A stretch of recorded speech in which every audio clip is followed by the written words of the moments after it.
शिवम, मैं तुमसे प्यार करती हूँ और मैं तुम्हारे बिना नहीं रह सकती। और पापा मेरा रिश्ता देख रहे हैं।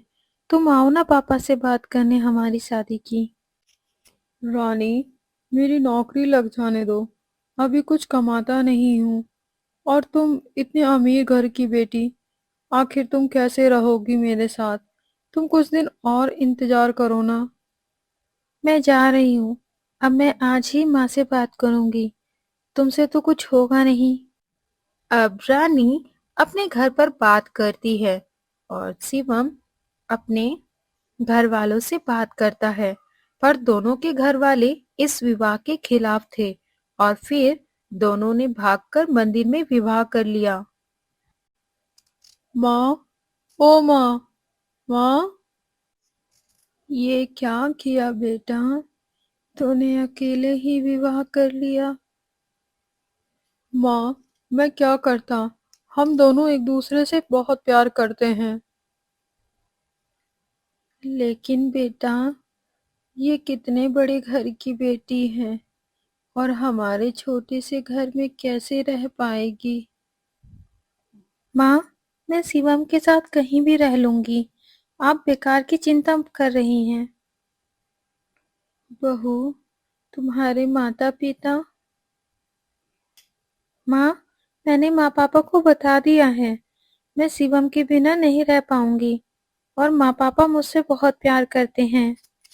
इसलिए उन्हें इस शादी से कोई आपत्ति नहीं होगी। कुछ दिनों बाद होली है। देखना, वो मुझे लेने जरूर आएंगे। कुछ दिनों बाद। नमस्ते दीदी, कैसी हैं आप? आप? नमस्ते, बहुत अच्छी हूँ। हम्म। बहू, बहू, देखो जरा कौन आया है। तुम्हारी माँ आई है। माँ, आप आप अकेली आई हैं? पापा नहीं आए? बेटा, पिताजी को कुछ काम था। वो बाहर गए हैं, इसलिए मैं आ गई। बहू, तुम अपनी माँ से बात करो।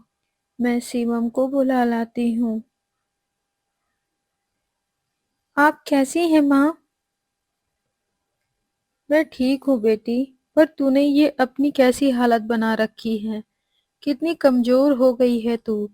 क्या तुझे ढंग से खाना नहीं मिलता? माँ, यहाँ सिर्फ सब्जी रोटी बनती है और ये काम ढूंढ रहे हैं। अभी इन्हें कोई काम नहीं मिला। जब से शादी हुई है कुछ अच्छा नहीं मिला खाने को।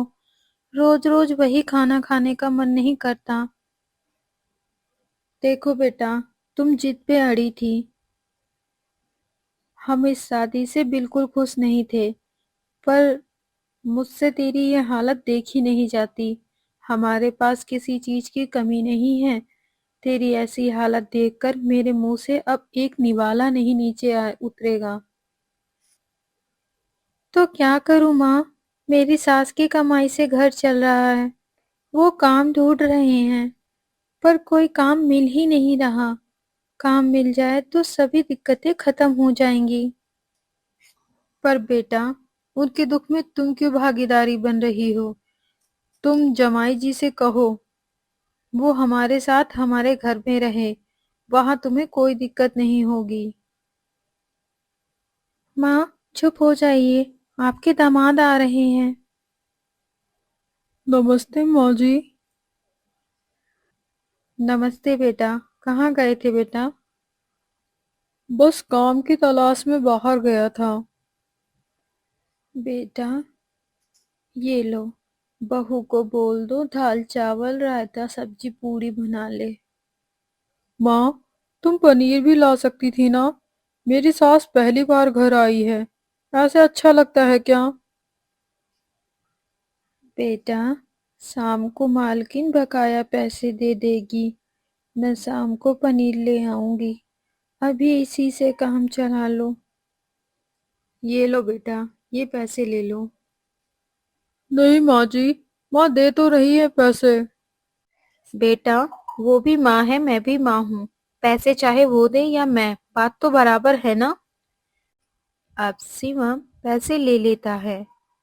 क्या हुआ? तुम उदास क्यों हो? उदास क्यों ना हूँ? मेरी माँ चली गई है और तुम्हारी माँ यहाँ थी ही नहीं। मैं तुमसे प्यार करके यहाँ आ गई हूँ। मेरा इस घर में रहने का बिल्कुल मन नहीं करता। तुम्हें तो पता है ना, अगर माँ काम पे ना जाए तो घर का खर्च नहीं चलेगा। और माँ सुबह और शाम घर पर ही थी ना। तुम तो घर पर रहते नहीं। माँ रोज कमाती है, पर एक दिन भी अच्छा खाना नहीं बनवाती। वो ऐसा जानबूझ के करती हैं, क्योंकि तुम कमाते नहीं हो। बात तो ये सही कह रही है। पहले तो माँ कभी कभी पनीर लाती थी, पर अब नहीं लाती। अगले दिन। माँ, खाना दो। हाँ, लाई बेटा। ये क्या माँ, रोज रोज साग चावल? मैं तो पक गया हूँ उस खाने से। बेटा, मेरी कमाई में घर का खर्च ही चल पाता है। अगर तुम भी कमाते तो अच्छा खाना मिल पाता। तुम तो हमेशा घूमते रहते हो। तो मैं इतना ही खल रहा हूँ तो मैं जा रहा हूँ घर छोड़कर। चल रानी। नहीं बेटा, मुझे छोड़कर मत जा। बेटा, मेरा तेरे अलावा कौन है इस दुनिया में।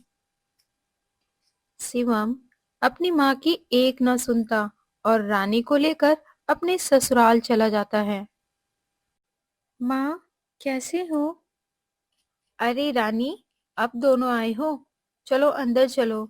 ए जी, रानी बिटिया और दामाद जी आए हैं।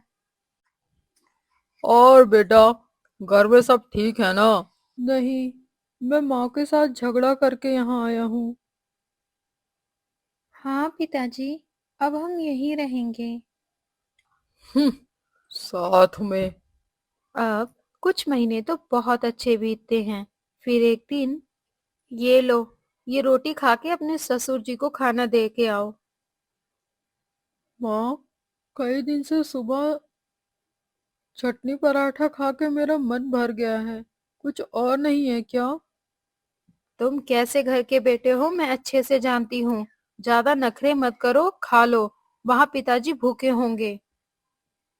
अब शिवम खाना खा के अपने ससुर के खेत जाता है। पापा, खाना लाया हूँ, खा लो। हाँ, मैं खा लेता हूँ। तुम आओ जब तक खुदाई कर लो। पापा, मैंने तो कभी खेत की खुदाई नहीं की और ना मुझे आती है। घर पर बैठकर सिर्फ खाना आता है, काम नहीं आता। हम्म, आके खुदाई करो, सब काम अपने आप आ जाएगा। शिवम खुदाई करता है। सुनो, मुझे काम है बाहर, मैं जा रहा हूँ। खेत का काम खत्म करके ही घर आना। पिता घर चला जाता है और शिवम शाम को घर लौटता है। रानी, मेरे हाथ पैर दर्द हो रहे हैं, बुखार भी लग रहा है। दवा ला दोगी क्या? इसमें दवा की कोई जरूरत नहीं है। आज पहली बार काम किया है ना, इसलिए थकान हो रही है। सो जाओ, कल तक आराम मिल जाएगा। आधी रात को शिवम की बहुत ज्यादा तबीयत खराब हो जाती है और वह कहराता रहता, पर कोई न सुनता। माँ, मुझे माफ कर दे माँ, मुझे माफ कर दे माँ। माँ के पास जाना होगा मुझे। शिवम किसी तरीके अपनी माँ के पास पहुंचता है। माँ, माँ। बेटा, बेटा, हे भगवान, मेरे बेटे को क्या हो गया? इसका शरीर कितना ज्यादा जल रहा है। मैं अभी डॉक्टर को बुलाती हूँ। अगली सुबह। तुम कैसे लड़के हो? बिन बताए यहाँ आ गए हो। अच्छा, मुझे इतनी तेज बुखार था मैंने आप सबको इतना पुकारा, पर किसी ने भी मेरी कोई आवाज नहीं सुनी। मैं कुछ ही महीने में आप सब पर बोझ बन गया। और मेरी माँ ने, जिसने मुझे 25 साल अच्छे से पाला पोसा, मैं उसे छोड़कर आप लोगों के घर गया। मेरी मत मारी थी। मेरी माँ ने खुद ना खाकर मुझे खिलाया, पर मुझे बोझ नहीं समझा। रानी, तू चल मेरे साथ। ये नौटंकी मुझसे और नहीं देखी जाएगी। नहीं माँ, मैं शिवम के बिना नहीं रह सकती। सासू माँ, मुझे माफ कर देना। हाँ माँ, मुझे माफ कर दो माँ।